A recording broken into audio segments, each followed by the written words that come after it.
আদরিকে চিনো নি তুমি? কে আদুরি ছিল না কে? তুমি কি আদরির স্বাস্থ্য বাইনি? জি না। মামতো ভাই, না চাচা, মামা, কালা, ফুপা এরকম কিছু আনি? বললাম তো না। এরে তুই খারাপ দিছিস কিল্লাই, তুই কিল্লাই খারাপ দিছিস, তুই বাড়ির আশপাশ গুড়গুড় করতেছিস কিল্লাই। যা কচ্চত কচ্চত পর্দা করে আই এই বাড়ির আশেপাশে দেই তোমার কি তোর কারের পর্দা ফাড়াই দিও তুই আরে চিনো তোর লগে তোরে বান্ধি হানি খাওয়াইও। কি হয়েছে হ্যাঁ? আর নাম বদলুল এবারে আদরির লগে আর বিয়ার কথাবার্তা ফাইনাল অন আমনেকে এইটা বলি পালা। আমি আদুরির নানি। ও সরি নানি চলেন। ও মা এটা অনেক গাড়াই দিছে রে।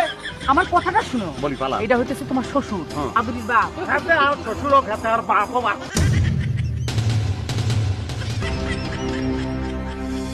আবার ভুল করি যাই।